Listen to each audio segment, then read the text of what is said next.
Hey, who do you talk to? What's going on? It's Mike Lefree, King Mike L. This is legit fantasy sports, bringing you legit fantasy basketball, my friend. Here we are. It is March 8th, 2021. It's a Monday night. It's 8:05 Eastern Time. We are live. With me always, Brother Ray. Brother Ray, how are you doing tonight? I'm doing great. Let's talk some NBA basketball. I'm excited about the second half of the season. Yes, that's right. I'm with you 100%. And 100%, we got to talk about the main man when it comes to fantasy basketball, Coach TJ. Coach TJ, how are we tonight? Doing good, gentlemen. How are you? Doing Hey, great. TJ.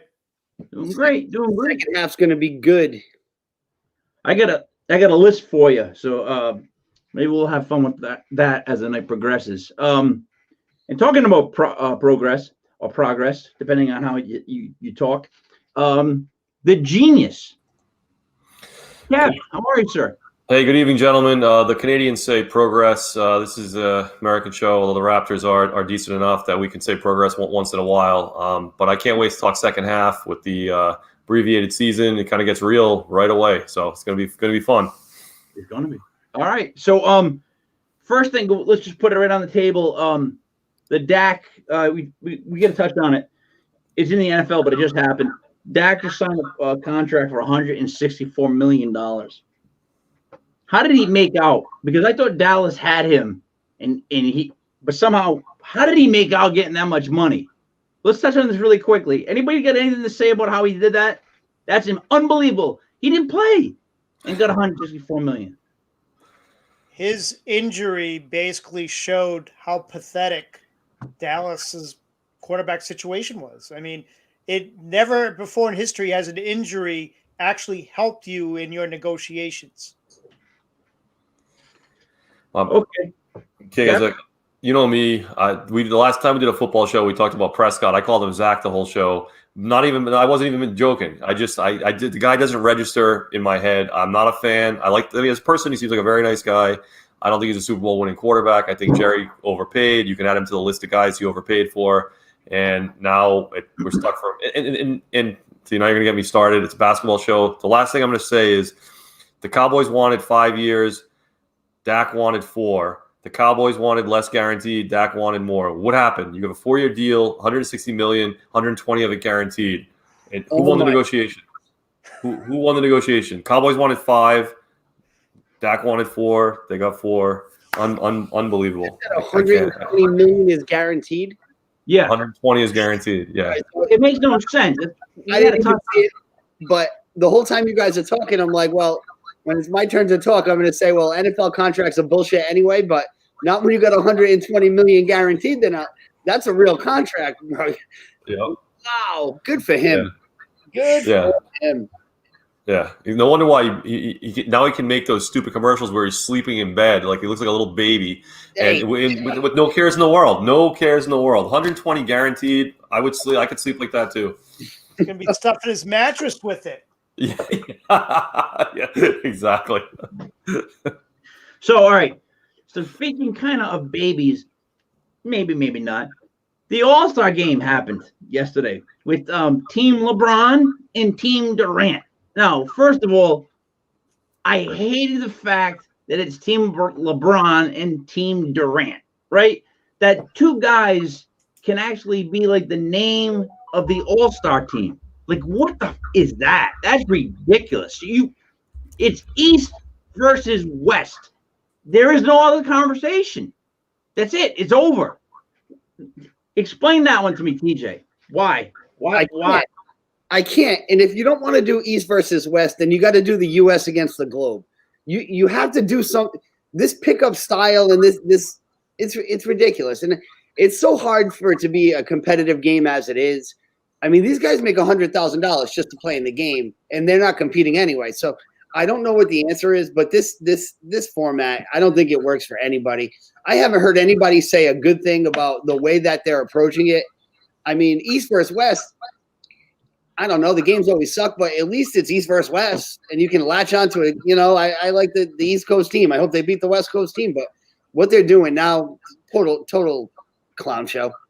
Well, so here's the thing, and I bring this to Brother Ray, and you know, I hate that it's like an old guy thing, but the older generation, right? They want no part of this right now. Like they want to watch East versus West. Like in other words, like that's just how they're thinking. Like, and they're the people that like are spending money on the NBA, right? Just throwing money away. But it seems like the NBA doesn't want to market to those people at all. Like, you know what I'm trying to say? They're just totally like wiping away your East-West game, right? Tell me about that. Let me put it this way. I'm an NBA fan, okay? I'm big NBA fan. So what I'm going to say right now is not going to be good, okay? So let me preface it by saying I love the NBA. However, let's look at the box score of this game. 170 to 150. How are you supposed to coach little kids and say you need to go out and play defense and be competitive? 170 to 150. There were 133 three-point attempts in the game. I'm going to say that again. 133 three-point attempts. You had 2 players that scored over 30 points. You had 8 players that scored more than 20 points in the game. This is a joke. It's not even a game. It's like a carnival type thing. Yeah. Kev?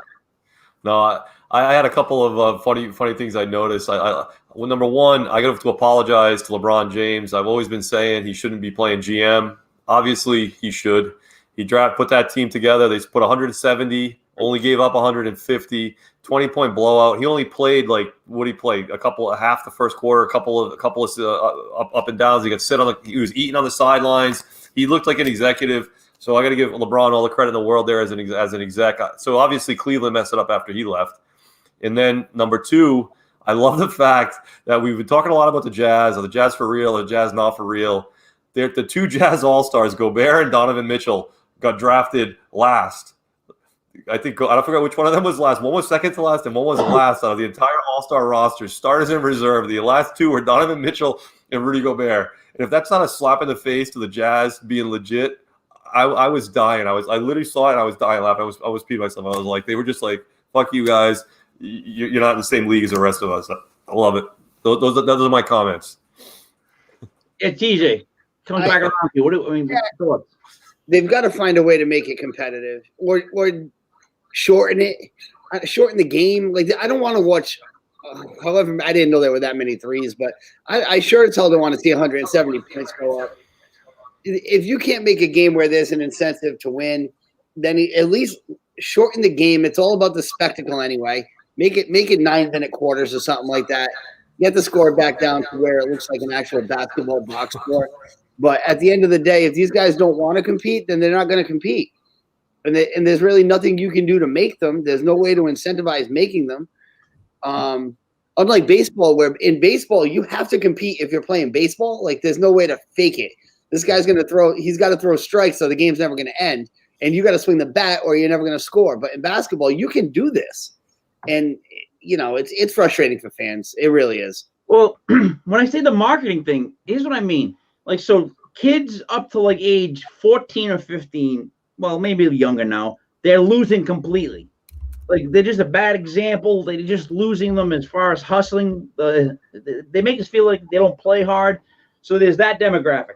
The other one is the older guys, like in the 30s, like maybe mid-30s and older, that are just like, if you don't want to play hard for us, we're not going to spend money on this. Like, you should play hard every night. Like, that's what this is all about. Your job is to play basketball. So that doesn't mean you just playing for the playoffs. That doesn't mean that you just plan for the playoffs. You have to play every night, every game. Like, that's the job. I don't get that. I don't see. So they're losing all these people, those demographics, by just being like, I want a rest day. I want this, my own masseuse, You know what I mean? never mind. Half these guys that played last night didn't even want to play, and they're very vocal about it. Like, yeah, I just don't want to play. Like Simmons and Embiid, there's no question they had that barber say he tested positive so he can get the weekend off. There's nothing. Those two guys are not sick. I don't give a shit what anybody says. It's like, yeah, listen, bro, you're gonna do me a solid right here. You got to say you got to contact trace me so I can go back to Philly and not have to deal with this garbage. Because these players, when they say they don't want to play, then they're sure not going to show up and play hard. And it's a microcosm of the whole league when it comes to these rest days and these scheduled days off. And I don't think it's ever going to be the same how it used to be, but it's got to be better than last night because, for a lot of people, for example, my wife's not super into basketball, but she knows it was an All-Star game. She wants to watch the All-Star game.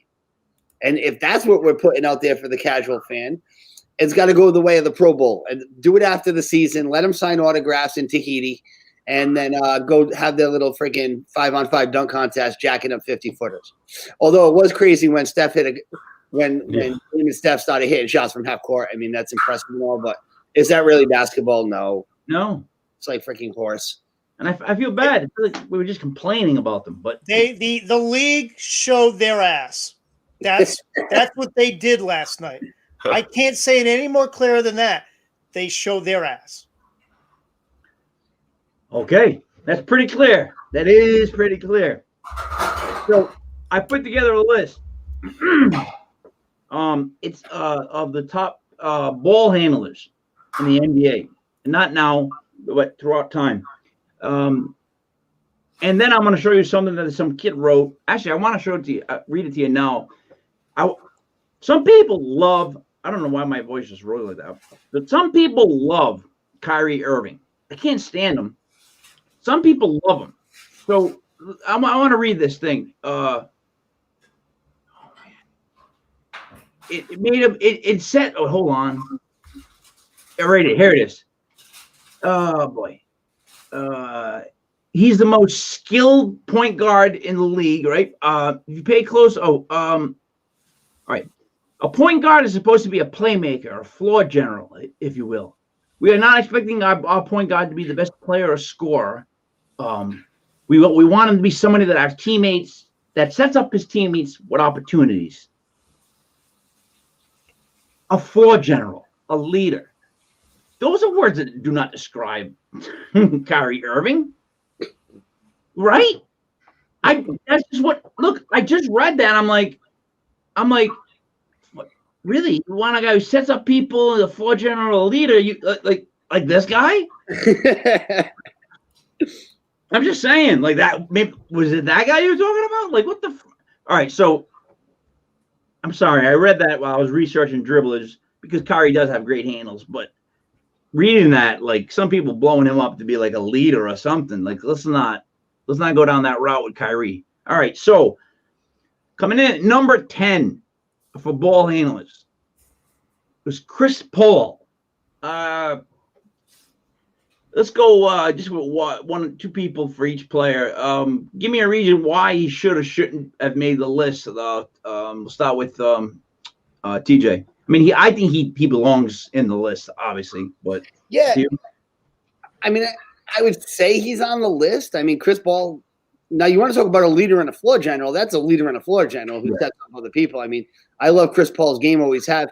I think before I would make that decision, I'd have to see who else they're counting on the list. I got 6 or 7 that came to mind right away. But I think any skill set list that you're using that has a point guard, flair to it, Chris Paul's going to be in your top 10 somewhere. And I think that's why, despite him not having a championship or an MVP, the general consensus among everybody is Chris Paul's a Hall of Fame point guard. And it's like you say, and you almost can't put your finger on it. But the reason is, if you say point guards with handle, point guards that can shoot it, point guards that play defense, he's going to be on the top of all the lists. So, yeah, I'm comfortable with Chris Paul in the top 10.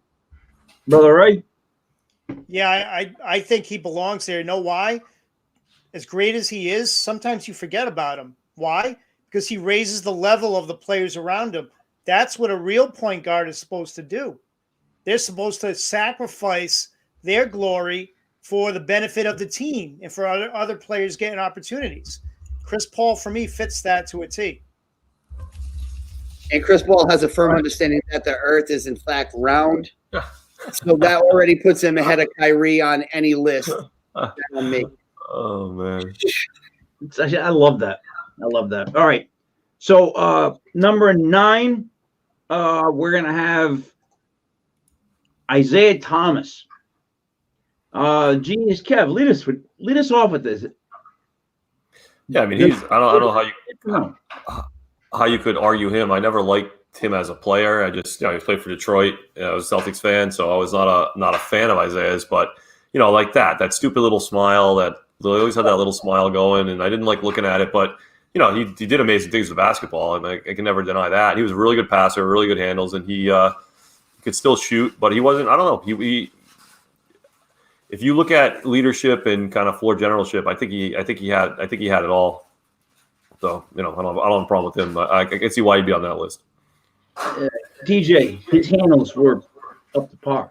So quick and explosive, like so quick and explosive. I don't know what they used to measure him at, but that boy's like 5'9", 175, and he played in an era where there were some big men down there. And he still got where he had to go all the time. He got his shot up when he had to. I think shooting back then for the point guard position wasn't a big deal as it is now. Some of the guys we think were good shooters really weren't. But Isaiah's handle in the 80s, it might have been the second or third best handle in the whole decade. Yeah. So yeah, but he might be too low. All right. Let's go to number 8, and then we'll start to make it a 4-way. Number 8 is the jury's out on this for me. Muggy Boge. Of course he could dribble because he was so small to be in the league. He had to be able to dribble, but I don't know. Was he that impressive of a ball handler? I don't know. I don't know. I don't know. He's like a C+ to me. What do you think, TJ? Muggy Boge. I don't know if anything about him as a player really stands out at all outside of the fact that he was short. He didn't even start for most of his career. I mean, he's kind of a novelty act almost in the Spud Webb sense. I'm going to say that he's not on the top 10. Now, would I know any human being that I've ever met in my life that could stay in front of Muggsy Bogues when he's coming at you full speed? No, I don't know anyone that's that quick. But I don't know him for that. Like in my head, he was kind of cool at what he did, and he was a really good defender. Get up in somebody because he's so low, but yeah. I mean, to me, whoever made this list might have just wanted to acknowledge that they recognize that he existed, but he's not top 10. Ray, I just thought he was fast. Yeah, I mean, he was fast, but I mean, he doesn't deserve to be on this list or in front of these guys we just talked about. It's really tough to look at. I mean, his handle. I mean, he was fast, but his handle wasn't superb. Like I don't think it was. His crossover wasn't like Allen Iverson. Like, let's be honest. I mean, I think TJ's right. I think it's because of his height and because he made up for that with speed and footwork. But I don't think it's his handle. Now, let's be clear. The guy played in the NBA at 5'4". So it wasn't for the only skill he's bringing to the table really is his defense and his ball handling. But when you're talking about the top 10 in NBA history, I mean, I don't know if Rafer Olson's on this list, but I'll take his handle before Muggsy's like 10 days in a row. So, yeah, interesting selection by the list maker. Hey, so Kev, I'm not going to throw that by you, 1 and 2, but 2, Brother Ray's got a tone tonight, huh? Yeah. He actually do want to comment on this one because I read a book a couple of years ago. It's called The Boys of Dunbar, and it's about the high school basketball team in Baltimore that had like 4 players on to make the NBA.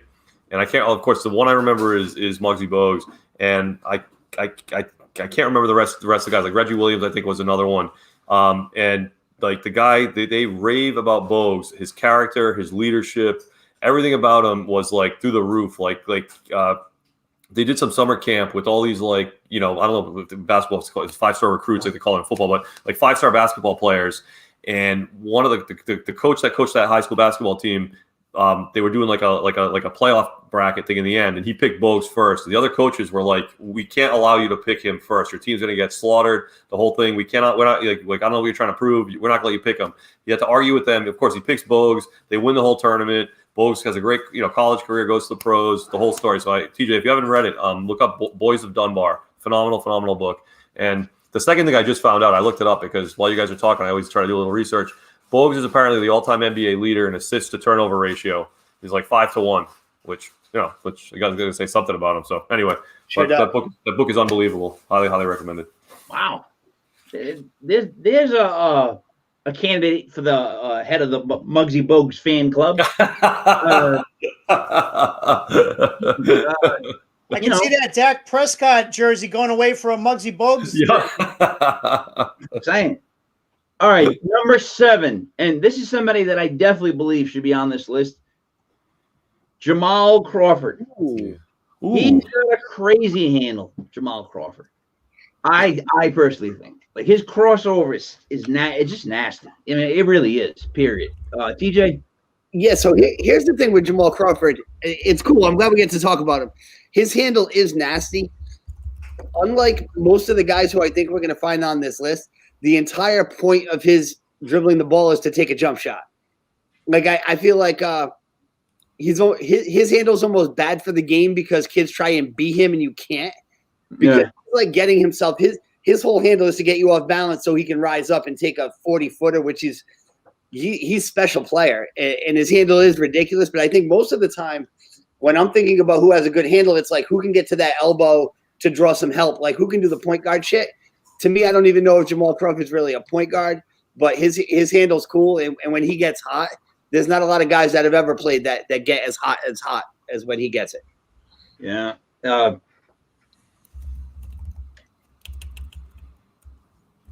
Kev.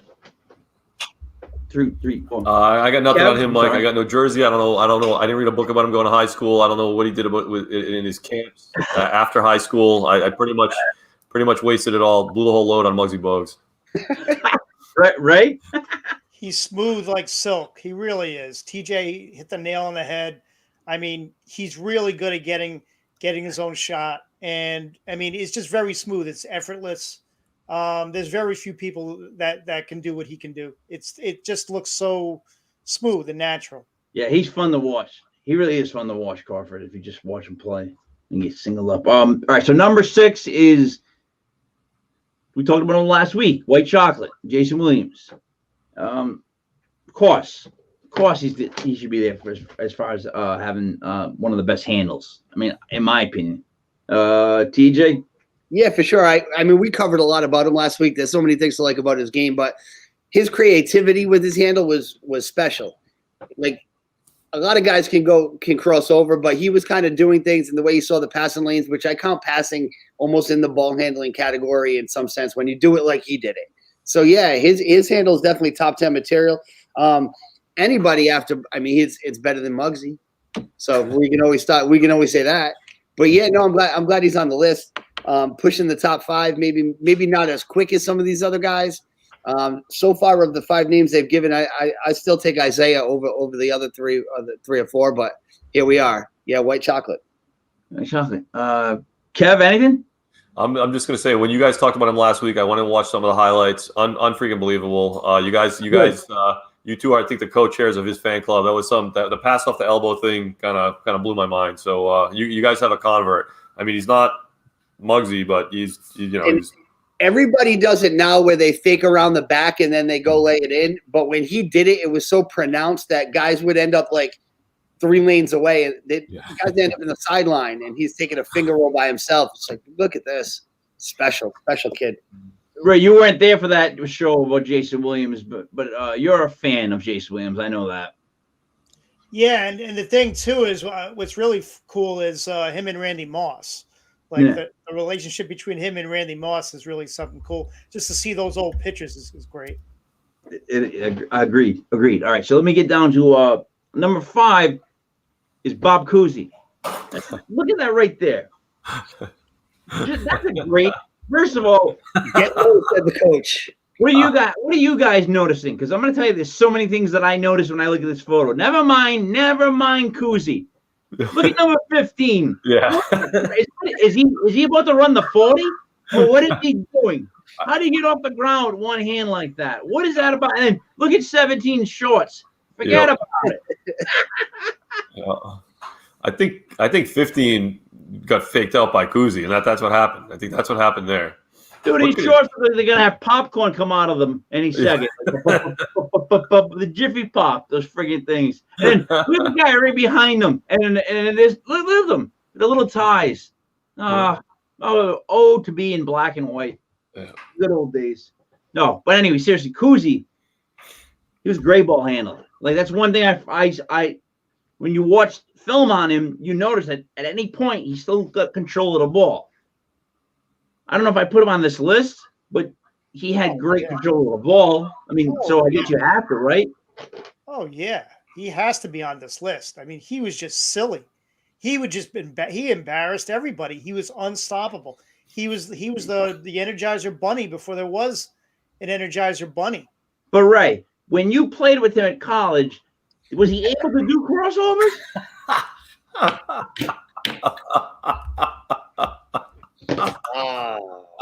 That was good. Talk about effortless, not losing the handles. That was perfect. Yeah. I was just shooting threes. That's all I know. I was just out there shooting threes. Yeah. Because I could foresee the future of the NBA. So even before they drew the line in, you were already standing out there 19 feet away. Got it. Ray was a 3-and-D guy on that squad. Pioneer. Yep. Get that wing money. All right. So let's just jump by Cousy, right, and get to the number 4. And number 4 would be Steph Curry. I kind of agree. He's got different type of handle. Like he sets himself up. Very good at that too. But I think he's special with the ball.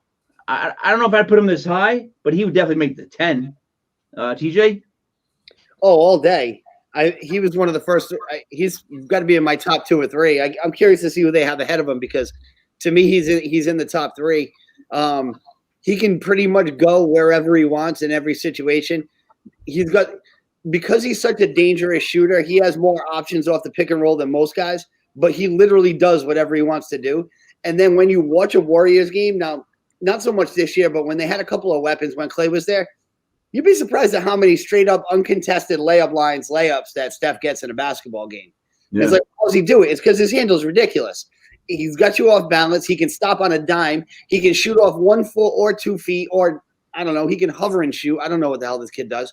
And then you watch the game and he's taking a layup, and it's like, well, how's he get a layup? He's 6'1". No, Steph's handle is, you could tell the kid lived his whole life with a basketball in his hand because it's unbelievable. I agree with that, Brother Ray. Yeah, he can get, and I think one of the things for this list is he can get anywhere he wants to on the basketball court at any time, even if the player knows that's where he's trying to go. I mean, and I think when people play against him, they're on their heels already. He just strikes so much fear into the opponent that they're on their heels, and that's the way he keeps them. But he can get anywhere he wants. Incredible first step with him. I mean, it's effortless too. He can do it from any point, from a stop. He could go in any direction at any point. Agreed. Kev, do you want to add anything to that? No, they hit it perfectly. The only thing I will say, Mike, is like number 4 all time. I mean, these lists are always skewed more towards present day players. But number 4 all time, might be a little high. But like the fact that I think the huge advantage is always having everyone on their heels because if you give him 3 inches, you can get a jumper off from anywhere. So it probably makes them look a little bit better. But I'd have no complaints to being a point guard on my team. So number 3, Kyrie Irving. Now we got to face the fact that Kyrie does have incredible handles. He probably should be in the top 10 as far as handling a ball handling. But I hate to have him at 3. TJ? Yeah, he belongs there. That's the problem. And maybe some of our problem is we got to watch him in Boston, and we know he's like the most unlikable possible point guard for your team that you could ever have. But if you could pretend that never happened and go back to Cleveland Kyrie, like here's another one that gets layups and like just beats people to spots. Yeah, I hate Kyrie. I'll defend him being in the top 3 because it's that good. He's probably got the best handle in the game right now. If it's not Steph, I mean, who's third? I don't know, but yeah, no, he's had the best handle in the league 5 out of in the last 5 to 8 years. Hate him. Kev? Yeah, hate him. Although I do have to say, I love those Uncle Drew commercials, and some of the stuff he did with the basketball, even on those was really, really cool to watch. So, I mean, he's another one of those guys who probably slept with the ball. It always looks like it's attached to his hand. Like he can do anything he wants. He can go any direction. He can, all that stuff. But I'll never forgive him for what he did to Boston. Like he made us look like idiots in the end. On top of it all, especially Danny Ainge, and I can't get past that.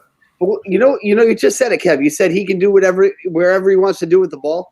I just wish he would do the right thing that I thought he could do with the ball.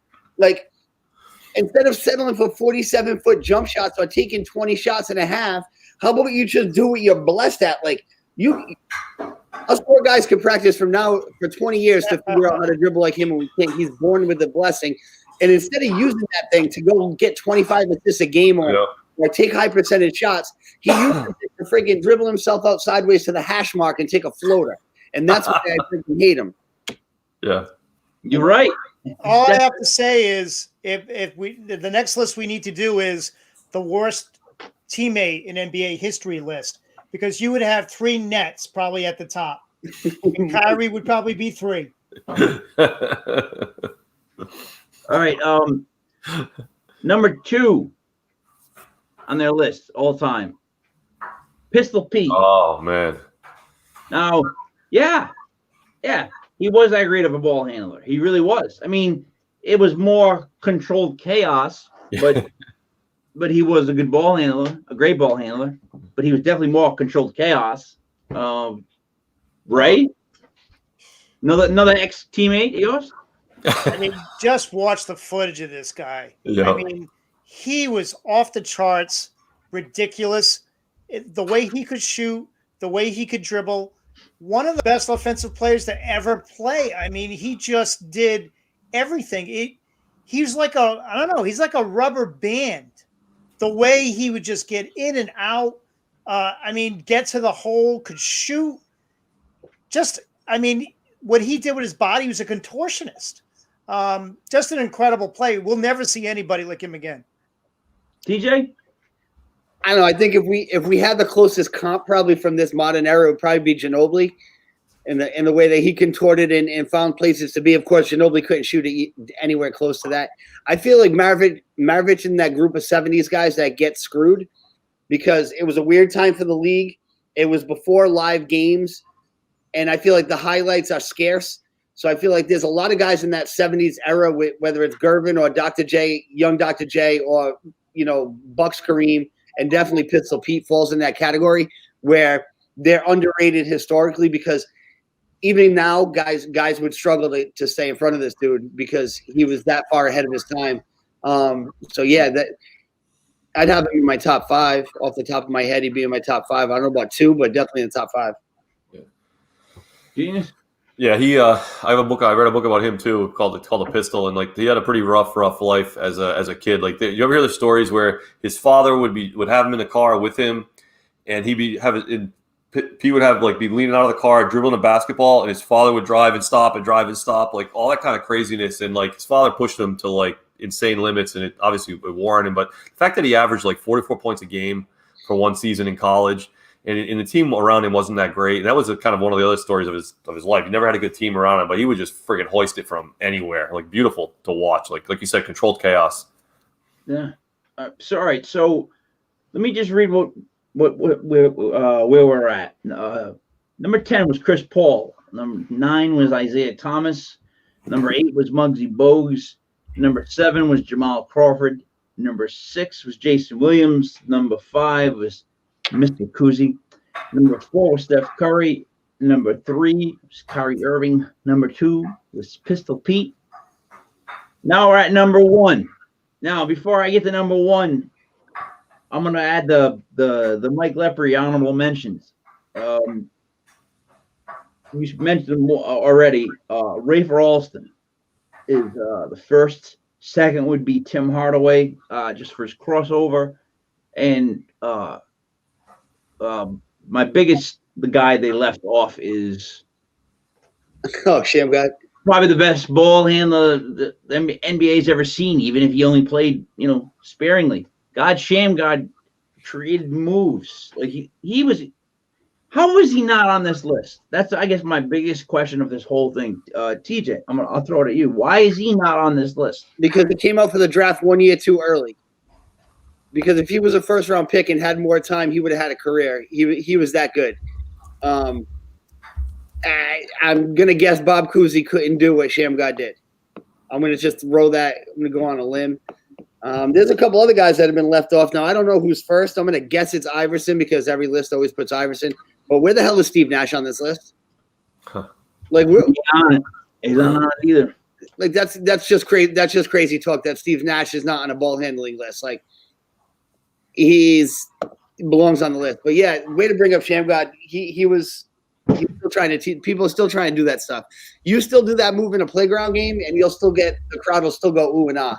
It's unbelievable. Yeah, you had 20 years to learn this shit, and no one can do it because he was just so shifty. But yeah, I wish he stayed in one more year. He taught Kobe. Kobe actually sought him out to teach him like a couple of moves. Kobe likes PC guards. Kobe has nothing but good things to say about him. And Kobe loved playing against Linehan in like workouts and whatnot. He said Linehan was the best defensive guard that could match up with him in the summer leagues. So go Kobe. Way to represent, Eaton Street. Ray, what did you think? Do you think he should have made it? Should have made it? Yeah, I mean, his handle is ridiculous. I mean, and I think that's what we're talking about here. It's not really so much, point guard skills and passing, but I mean, he can dribble like no other. I mean, I remember when when Kobe was trying to learn, the Sham God, and Sham God was trying to teach him. So, I mean, there's a NBA all-time player trying to learn something from Sham God. I mean, he was just ridiculous. And TJ's right. He really had bad people in his corner when he decided, out of the blue to come out. I mean, what a big mistake. I think he would have had a decent NBA career if he would have waited. And so we're down to number one. Kev, did you want to add on Shamgar before we reveal? I don't know if you want to move on from him, but how if he had that much potential, how come they kind of gave up after one season? I remember him leaving the NBA. I remember him playing in like China and Europe and anywhere he could play basketball. But how come they gave up after one season? Did he also have some character stuff? I mean, what would it be? Because a lot of times you get more than a year. You do, but when you get picked that late, you're just easily discarded for the next shiny new toy. Where if you're a first-round draft pick point guard, they'll give you more up. I mean, you see guys like, I don't know, who's a good example? Brevin Knight. Shamgar was better than Brevin Knight, but he was taken in the first round, and you kind of put a piece or two around him because you're stuck with the guy for 3 years, and then usually 4. But if you're a second-round pick, you're easily discarded for the. Because don't forget, some of these teams that Shamgar gets taken by a team that's terrible. The next year they have a high pick. It's like, all right. Yeah. And there was no G League back then. So you couldn't stay in the organization. Now, I was watching a G League game the other day. Jared Jack was on the floor with Amir Johnson. Like, these are guys trying to get in the league. Mm-hmm. And it looks like an NBA game. But back then it was like, okay, got to cut you. See you later. Have fun in China. So there's a lot of that too. Yeah, and those foreign leagues back then, Kev, it wasn't the same symbiotic relationship with the NBA now. Like the NBA knows every one of those leagues now. They have contacts. They have people watching those games. Back then, it just wasn't the same thing. You had a couple that were high profile, but not nearly what it is now. Yeah, so you're kind of once you're banished there, you're most likely not coming back. Yeah. And the thing is, his camps that he's run are always the most expensive. And like people come from all over, kids come from all over to go to his camps. Like people talk about his camps just because of how good he was as a ball handler. He didn't even make the top 10. Doesn't make sense. So all right, so number one as they had it, Mr. Allen Iverson. Yeah, Yeah, right. I mean, come on, DJ. Yeah, it's just the easiest answer. He was lightning fast. No one could stay in front of him. He was tough as shit. The crossover was bordering on illegal, but it happened so fast that you couldn't even call it. Right. And yeah, he beat guys 1-on-1. He beat guys 1-on-2. You never saw small guards like that. They try and double team. Usually the guys who get double team are on the post or in the high wing. They try to double team Iverson when he gets across half court, and he was making people look stupid. Yeah, it's hard to dispute it. It really is. He crossed MJ, right? Crossed MJ twice. Right. Yeah, and I think that the thing with him too is he'd dunk on you. He would pull that, and then he would go in there and just dunk right over you. I mean, he was what, 6 feet, maybe 170 pounds. Was a great football player. Was a wide receiver in college. I mean, his college tape is ridiculous. He is like, I mean, he looks like Tyreek Hill, for God's sakes. So, I mean, you're talking about someone who's a superior athlete, coached by one of the best college coaches of all time. And that handle was, I mean, it was just, I had never seen anything like that. And TJ's right. It did look illegal, but it was so quick. How can a ref make a call on that? Jeff? No, I got you. Like we talked about him a lot on one of the other shows. You know, I'm not a fan, but I can't argue with any of the stuff that TJ and Ray said. The thing that's like I said it last time, that game 1 of the finals against the Lakers, where he basically by himself got the 76ers that win in overtime against the Shaq Lakers. I couldn't believe it. And I knew they weren't going to win another game in that series, but just that one game alone, you know, I can't help but have a ton of respect for him. All right, so guys, who in your head should have been on the list? You have anybody left? Yeah, the 3 that came to mind for me are Nash, Stockton, and Hardaway. Right? I feel like Stockton. It's almost like he wasn't good at anything, but yet he owns all the records for all the point guard statistics, right? So at some point you have to say, like, Stock was good at what? I saw this thing in Sports Illustrated. I wish I had a magazine next to me. You open the magazine up, and they had some cameraman taking a picture, like I don't know how fast your lens goes, of John Stockton during a 82-minute a full basketball game. He didn't look at the floor once in all of these pictures. It was the most beautiful thing I ever saw. I'm sure I have the magazine in a box somewhere. So this guy played the entire basketball game without looking at the floor. Wow. They're teaching kids in high school not to look down when they dribble. Like he was unbelievable with the basketball. He ran the pick and roll. He could pass it with both hands. He can take an extra dribble in between dribble to make the angle better for Malone. He belongs on the list. You know, even ahead of guys like Jay Williams and Jamal Crawford. Steve Nash has 2 MVPs. He was special and creative. So I like to see him. And then Hardaway was like explosive. And that crossover was like violent. It was like the Gary Sheffield of crossovers. Yeah, it was brutal. Ray, anybody? I mean, to be honest with you, I was thinking the Big O, and I mean, I know that he was just so good at everything else that gets overlooked, but I mean, he just another one of those guys could get wherever he wanted to be on the court. And the other one I would say of a lesser talent would be Maurice Cheeks. Now, I know I'm being a Sixer fan, but I love the way at his size that he could just get to the rack whenever he wanted. And he, to me, was one of those guys, very low profile, but again, was really good at the toughest times, and did a great job of maneuvering, very, very, very fast, and ran that offense perfectly. But he's someone that I vividly remember, and I think he's someone I would consider. Kev, who you got? All right. The only sorry, all I want to say is TJ stole mine. Tim Hardaway. I mean, I was a big fan of Golden State at that time, so I loved. It's weird as philosophically, you guys know I like defense, I like bigs, I like all that stuff. But that team, Tim Hardaway with Mitch Richmond and Chris Mullin, was probably one of the most fun things you could watch basketball wise in that era. Absolutely unbelievable. And Hardaway was kind of the engine that made that go, and the crossover was unbelievable, explosive, like TJ said. But so he was the one on mine. I'm gonna bring up a guy that I thought should have made it but he wasn't very good. But he had a great handle, and that's Nick Van Exel. And I'm being serious. I thought Nick Van Exel had a hell of a handle. Like he was that good of a dribbler. But unfortunately, he was Nick Van Exel. Like, but when him and Eddie Jones were on the Lakers at the same time, that was a fun backcourt. Like, it was, but I don't think the team was good, but it that was fine. an underratedly fun backcourt. Eddie Jones, people forget about him. He was tough. But no, Van Exel had a really good handle.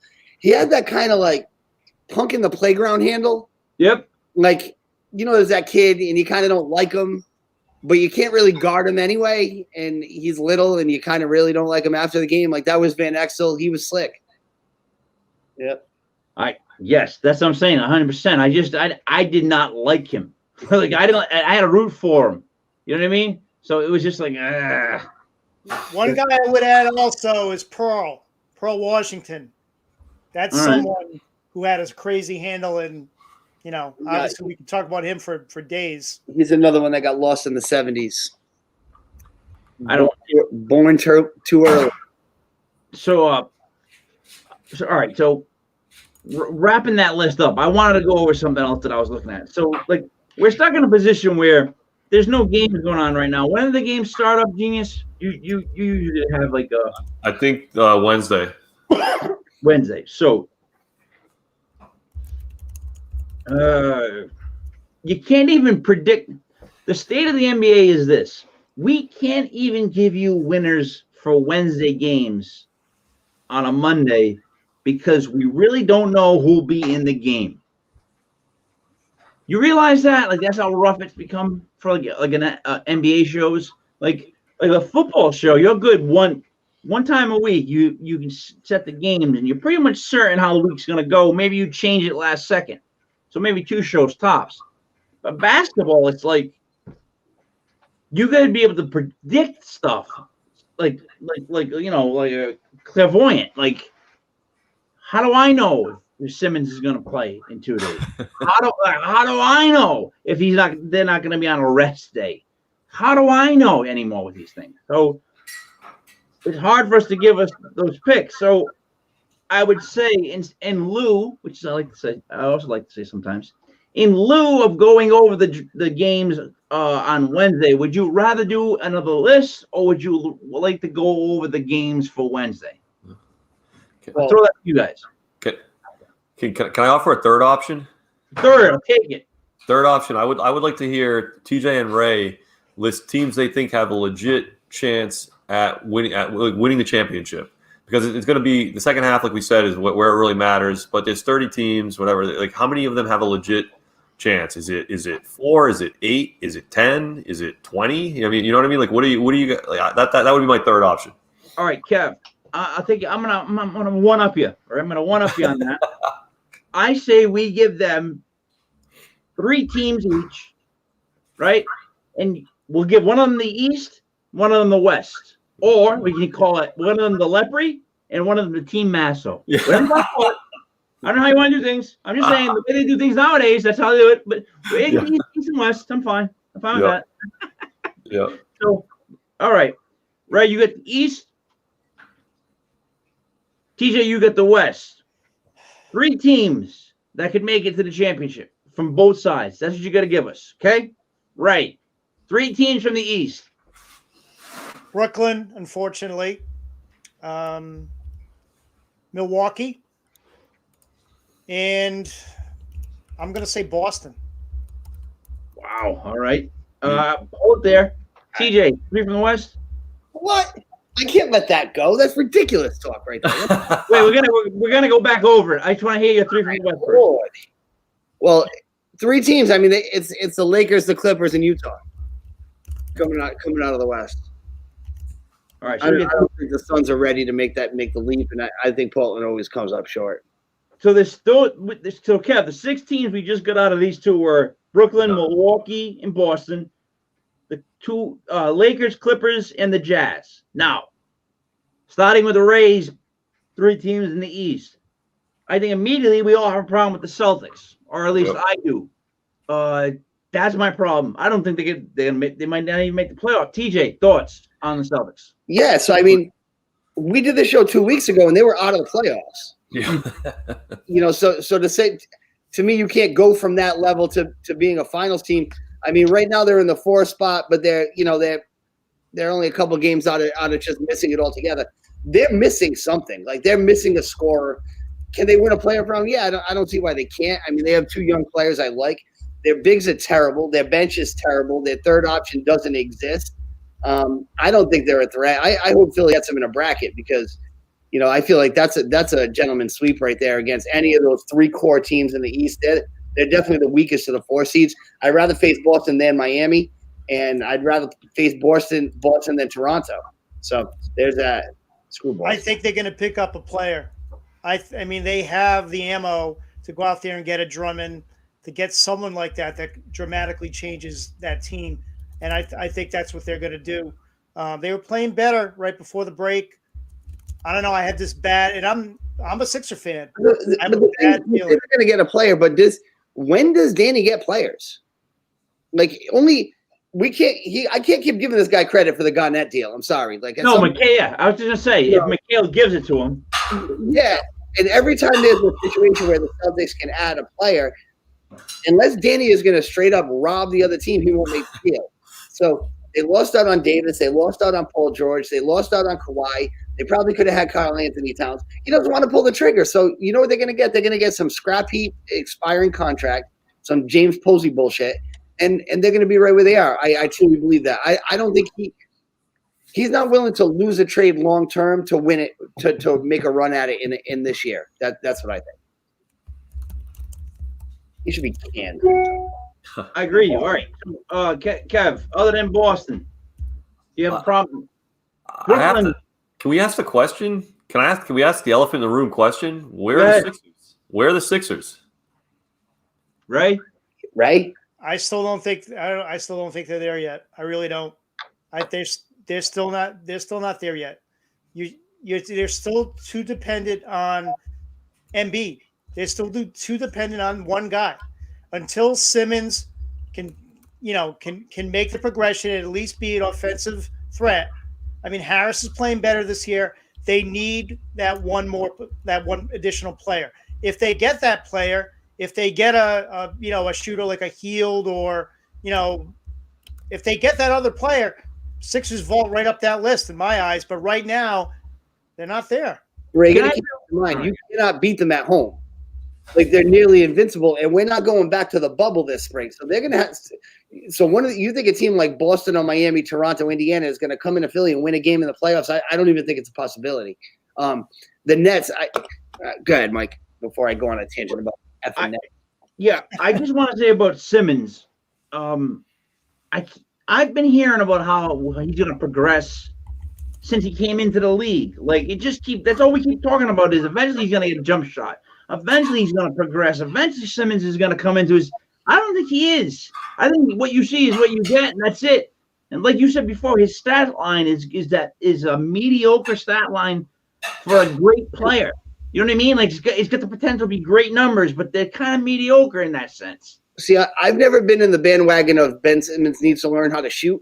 I don't believe that to be true. I don't care if he takes 1 3 or makes 1 jump shot for the rest of his career. Here's my problem, and here's why I wish he didn't make the All-Star team. On the nights when Embiid sits, that's the night you have to go get 25 points. Mm-hmm. And that means you got to throw yourself into the rim until you can draw fouls. But he's just so passive.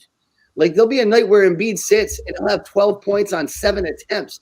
It's like, dude, I understand you're never going to turn into LeBron, but can you at least show up when we need you? And I think that's why him making the All-Star team this year, it like almost reinforces the way he plays.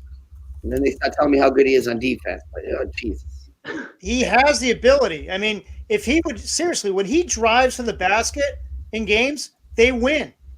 Like, I don't know what the stat is, but it's got to be through the roof. When he's aggressive and goes to the hole and initiates it, they win. But he won't do that every night, so I can't pick them yet. If they pick up Zach LaVine, then I'm going to pick the Sixers. Trust me. Zach LaVine would be, quite a jump. But Kev, Oof. you about Brooklyn, really quickly on them. Yeah, Is anybody rooting for them other than Brooklyn? Like, is anybody else going to root for that team? Like, no, I don't. No, I think you're right there, King. I mean, but I mean, when you look at the East, it wouldn't surprise me if they made it out. I mean, TJ's got a point about playing Philly at home, but you know, it wouldn't surprise me if they made it through. I mean, there's so much talent, and I'm curious what you guys think about Blake Griffin. I don't think it's going to help them, but you know, whatever. They just traded for him today, so I'm not really a fan there. But I mean, how do you match up against Harden, Kyrie, and Durant? I mean, what are you going to do? They're going to score. They're going to score on you. There's nothing you can do about that. Maybe Embiid beats the crap out of them, and Philly can make it through. But it would not surprise me if they made the finals. I don't think it would surprise anybody. But no one likes them. If they picked up Blake, that's strictly for his strength. That's what. I mean, if I had to bet, I would bet on Brooklyn right now to be the final representative. When I listed all those teams that can't come into Philly to win, I left Brooklyn off purposely. Yeah. Like they can win because they got three guys who most of the game are going to be the three best players on the floor. Blake Griffin, the best stat I heard all day today. Do you know the guy hasn't dunked in 2 years? Yeah. Yep. Oh. That blew my mind because he didn't shrink. I know he wants to fancies himself a 3-point shooter, but I'll tell you what, if I'm Kyrie and I got Blake Griffin setting some screens, that's not a bad body to have to run my defender off. So, and I think because he's not making any money to do this. Like he's doing this because he wants to win, which is awfully dangerous for the rest of the East. Because if he's like your spare part, you know, that just shows you how loaded the organization is. So, yeah, I think it's Brooklyn's to lose. All right, so you know what's funny too? No one's still talking about Milwaukee. Nope. We talked about this in a previous show. No one even pays any attention to Milwaukee at all. Looks like they're not even there.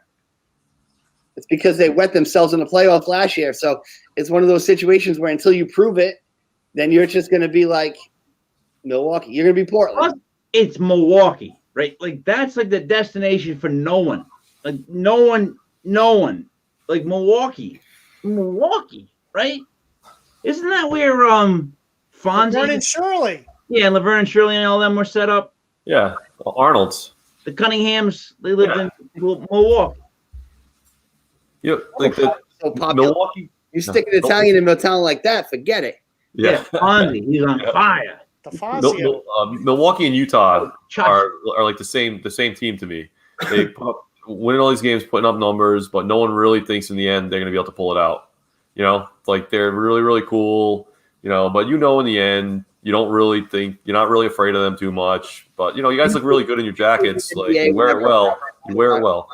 What, TJ? You think the NBA would really allow that to be a finals? Oh, that would be amazing. Like, they'll stop pulling referees out of retirement to make sure that doesn't happen. Like, when they are not going to have a Utah-Milwaukee finals. King, if that happens, we're going to go to Arnold's and broadcast live from Arnold's for at least. I'll jump the shark. So let's just go over the West team really quick as we end this. Which team really has the ability to beat the Nets? The matchup, not win the championship. I'm strictly going to ask you guys which team matches up the best against the Nets. Lakers, Clippers, or Utah? Who are you asking? Whoever wants to go first, because I don't think anyone wants to answer first. KJ, go ahead. I think it's the Clippers. Even though I think the Lakers are the best team, the way you pose the question as who matches up better, I think it's the Clippers because Kawhi and Paul George can defend Durant and Harden. Like they can. I don't know if they can for 7 games, but they physically can. I feel like the Lakers will have a hard time. Like Durant's a really tough matchup. Yes. You know, as much as if he wins, it's almost going to get another asterisk because they're like another dream team. But I think the team that matches up best, and that would probably be the most exciting would be that Clippers series. But at the end of the day, I feel like LeBron always goes to the finals. Yeah. You know, he just goes to the finals because really no one can beat him. And the NBA wants it to be so too. But still, Brother Ray, who matches up best against the Nets? I mean, I do like the Clippers, and I think TJ's point about having two players that can match up against those two superstars is definitely valid. I do like Utah's bench though, and I love their style of play. And it's like they slow the game down. I think I compared it to like Hickory, like from Hoosiers. You know what I mean? So I don't know. I mean, I think Utah is going to keep doing this, and people like me will keep saying the Clippers or the Lakers or some other team, and Utah they're just going to keep humming along. Can I ask you guys this though? Wouldn't it be great to see Patrick Beverley kick the shit out of Kyrie Irving for 7 games? Like I could watch. It would be to watch. So now you're getting Kawhi matched up on Durant, Paul George matched up on Harden, and then Patrick Beverley like breathing down Irving's neck. Like, can't you see him taking like a personal day in Game 3? Like, hey, listen, I need a mental day. Sorry, coach, can't be here Game 3. Like, that would be cool. Hold on 1 second. I had to show you this because I was doing different lists today, and I was doing craziest top 20 toughest and craziest NBA players all time. Number 16, Patrick Beverley. Look at it, he's screaming. Love that guy. I really did. I'm glad you brought him up. Patrick Beverley. Beverley v. Irving. That would be so worth it. Oh, that would be amazing. That would be absolutely amazing. All right, so on Thursday we'll have some game predictions. If one, maybe Kev, for this week, you can fill in for TJ and maybe get some parlays up for Thursday. Yeah. Okay. So we got to make sure we're doing our part to make sure that we're getting them, the people listening and watching, the winners whenever we can. Right. Yep. With the Instagram account, goes right to www.legitfantasysports.com. It's right on the front page. It's the most recent Instagram post will be the most recent games.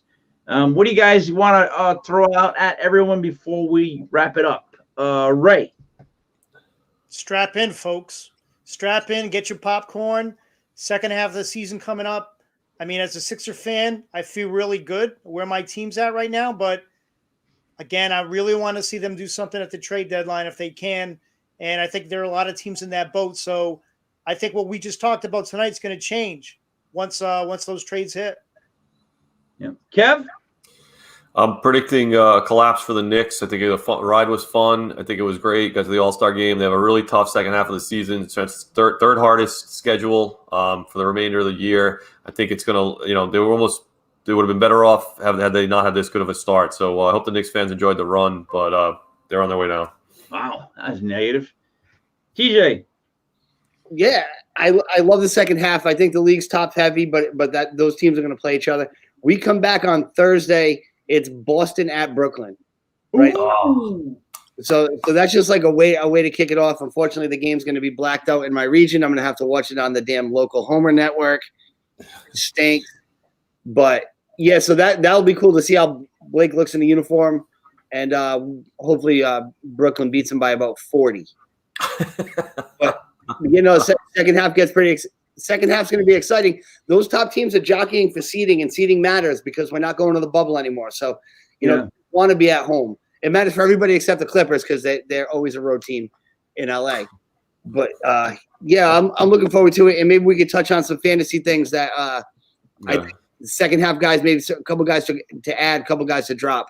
So we want to touch on that on Thursday too. Game. I'm looking forward to the second half of the season. I'm looking forward to predicting some games. And like you just said, I'm looking forward to getting into the fantasy aspect more. So we will see you again on Thursday when we will get things going. So for me, Mike Lepre, this was Legit Fantasy Basketball from legitfantasysports.com. Thank you for watching. Thank you for following, subscribing, and keeping up with us. We'll see you on Thursday. Thanks, guys.